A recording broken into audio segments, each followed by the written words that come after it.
Assalamualaikum warahmatullahi wabarakatuh. Alhamdulillah, pada kesempatan kali ini kita masih diberikan kesehatan.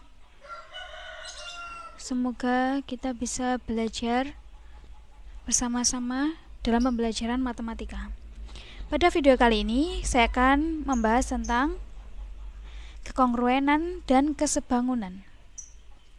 Tapi sebelumnya jangan lupa klik tombol like, subscribe, share, dan klik tombol lonceng. Yang pertama, kekongruenan bangun datar. Perhatikan dua jajar genjang berikut ini. Adalah jajar genjang A, B, C, D dan jajar genjang K, L, M, N. Kedua jajar genjang ini memiliki sudut yang sama. Pada sudut ini, sudut A sama dengan sudut K, sudut B sama dengan sudut beta, ya. Jadi sudut B sama dengan sudut L. Kemudian sudut C sama dengan sudut M. Sudutnya di sini gamma. Kemudian yang terakhir sudut D, theta sama dengan sudut N, theta juga. Kedua jajar genjang ini disebut jajar genjang yang kongruen karena keempat sudutnya sama dan juga keempat sisinya juga sama. Sisi AB sama dengan KL, BC sama dengan LM, dan CD sama dengan MN, dan yang terakhir DA sama dengan NK. Jadi syarat dua bangun saling kongruen adalah yang pertama, sudut-sudut yang bersesuaian sama besar, dan yang kedua, sisi-sisi yang bersesuaian sama panjang. Jadi panjangnya tadi sama. AB sama dengan KL, BC sama dengan LM, CD sama dengan MN, dan DA sama dengan NK. Kemudian sudutnya sama. Ini sudut alfa, ini juga sudut alfa. Sudut beta, ini juga sudut beta. Kemudian sudut gamma sama dengan sudut gamma, dan yang terakhir sudut theta sama dengan sudut theta. Lanjutkan kesebangunan. Jadi kalau tadi kongruen, keempat sudutnya itu sama dan keempat sisinya juga sama. Kalau yang kesebangunan, nah ini adalah jajar genjang ABCD. Jajar genjangnya itu kecil. Kemudian yang satunya jajar genjang KLMN. Nah, ini lebih besar daripada jajar genjang ABCD. Dari sini kita dapatkan bahwa sebuah jajar genjang ABCD diperbesar sehingga ukurannya menjadi 2 kalinya. Jadi perbandingan antara jajar genjang ABCD dan KLMN adalah 2 kalinya. Ini KLMN adalah 2 kali dari ABCD. Dan sudut yang bersesuaian ini sama besar, tetapi sisinya berbeda. Ini disebut sebangun. Jadi dapat disimpulkan bahwa syarat dua bangun saling sebangun adalah sebagai berikut. Yang pertama, sudut-sudut yang bersesuaian sama besar. Nah, ini sama. Sudut A sama dengan sudut K, sudut B sama dengan sudut L, sudut C sama dengan sudut M, dan sudut D sama dengan sudut N. Kemudian perbandingan panjang sisi-sisi yang bersesuaian sama. Jadi perbandingannya AB dibanding dengan KL itu sama, 1:2. BC banding dengan LM sama juga, 1:2. Kita lanjutkan ke contoh soal yang ini. Diketahui trapesium ABCD dan AEFG sebangun jika AB sama dengan 42, AG sama dengan 18, dan GD sama dengan 9 cm. Tentukan panjang EB. Ya, trapesiumnya ini A, B, C, D. Ini dan AEFG itu sebangun. Kalau sebangun tadi berarti perbandingannya sama. Sekarang kita masukkan langsung ke jawaban. Kita masukkan dulu sisi yang diketahui, AB sama dengan 42. AB 42. Kemudian AG 18 dan GD 9 cm. Tentukan panjang EB. Nah, caranya seperti ini. Ini kan terdiri dari dua trapesium. Yang pertama trapesium yang besar ABCD dan trapesium kecil AEFG. Kita bisa menuliskan perbandingan sisi yang bersesuaian.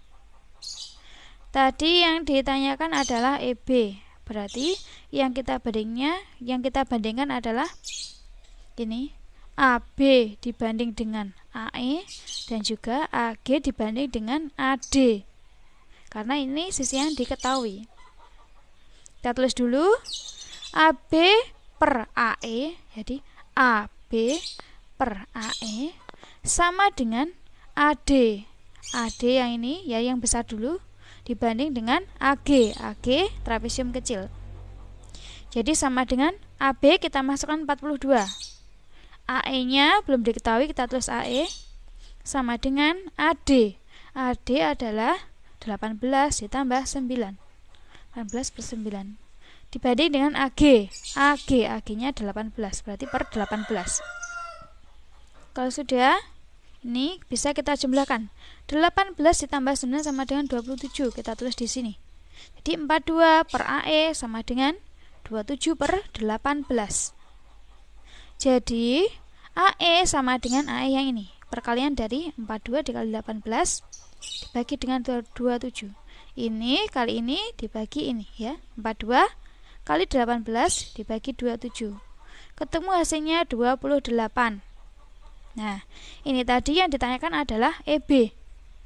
Jadi, EB sama dengan AB dikurangi dengan AE. AE-nya kan sudah ketemu ini tadi. EB sama dengan AB dikurangi AE. 42 dikurangi 28 sama dengan 14. Jadi, panjang EB adalah 14 cm.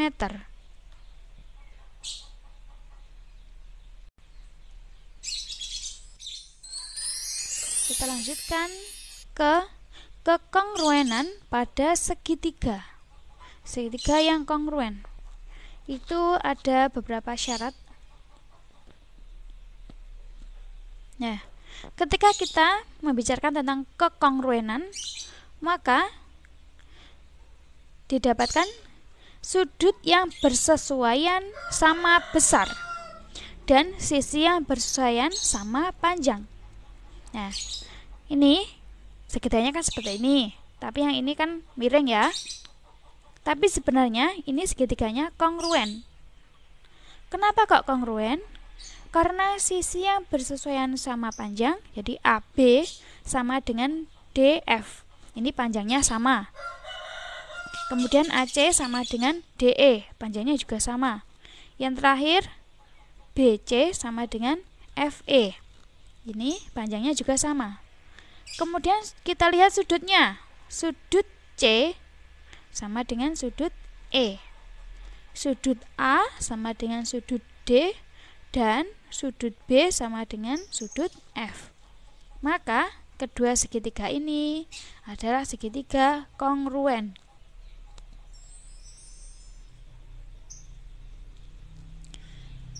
Syarat cukup kekongruenan segitiga. Yang pertama, 3 pasang sisi yang bersesuaian sama panjang. Atau sisi. Syarat yang pertama ini ya, memenuhi sisi, dan sisi. Nah,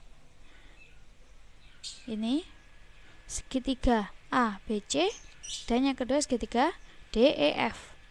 Sengaja saya buat miring agar kita mencari sisinya, sisi yang bersesuaian.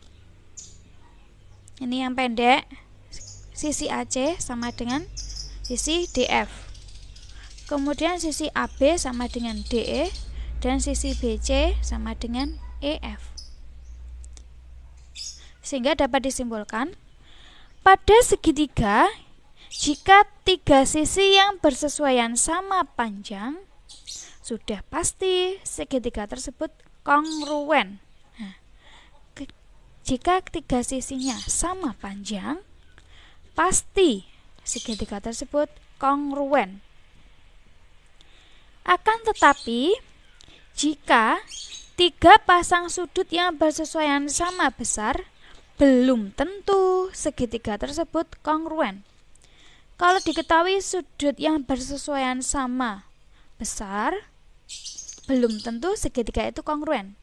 Karena bisa jadi sisinya itu berbanding 1:2 atau 1/4:1 seperti itu, atau 1:5.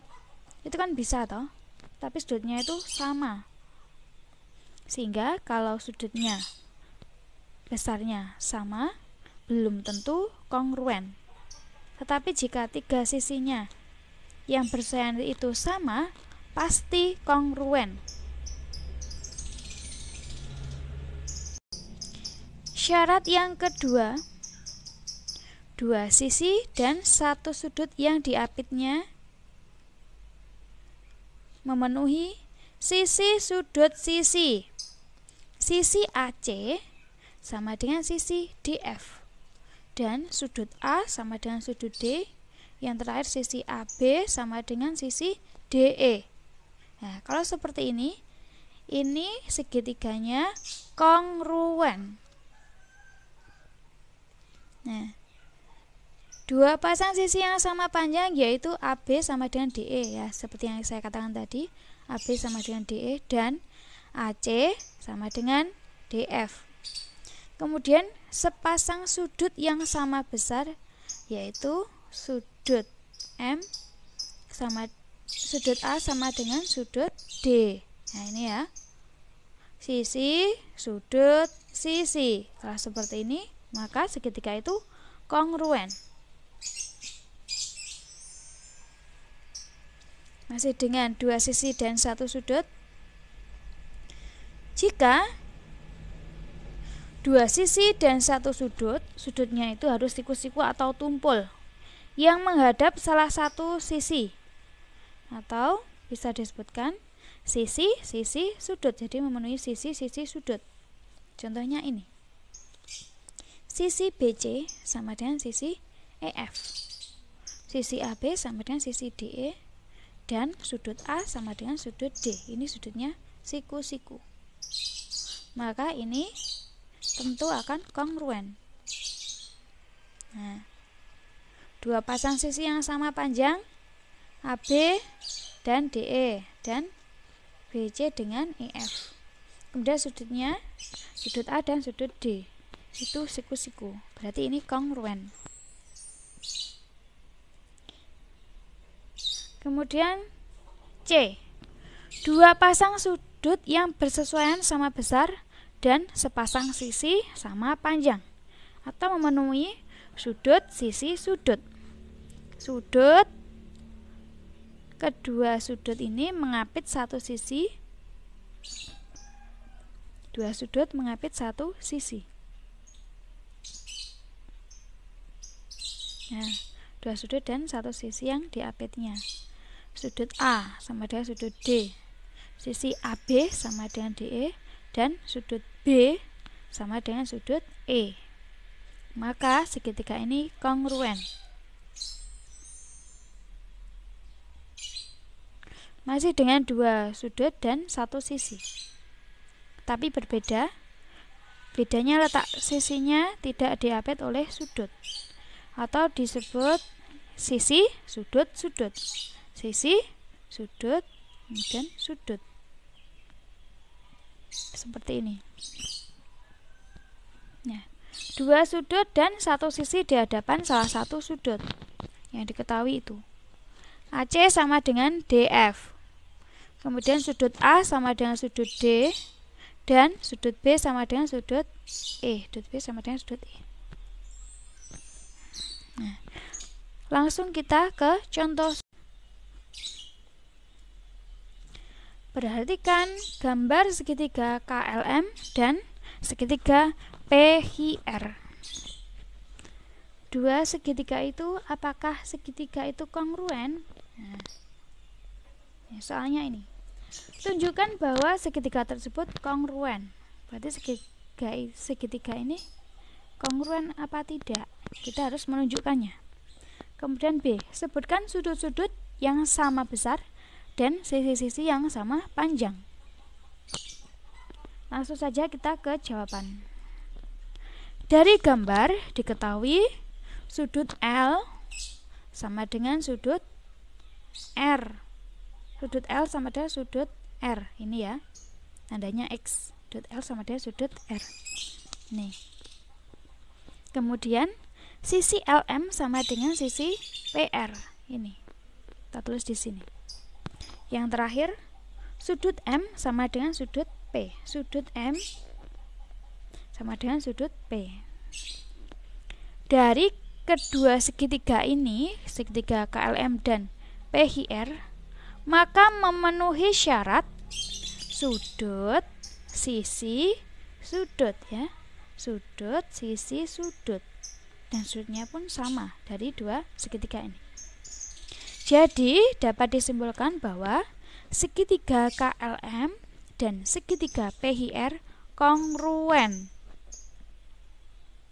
Kemudian soal yang B.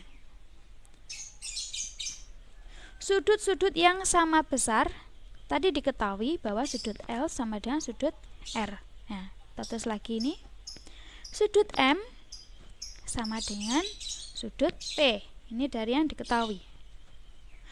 Dari situ, maka dapat disimpulkan bahwa sudut K ini sama dengan sudut Q. Ini. Kemudian sisi-sisi yang sama panjang. Yang diketahui adalah sisi LM sama dengan sisi PR. Ini kita tulis ini karena diketahui. Kemudian yang kedua, sisi KL sama dengan sisi HR. Dan yang terakhir, sisi MK sama dengan PH.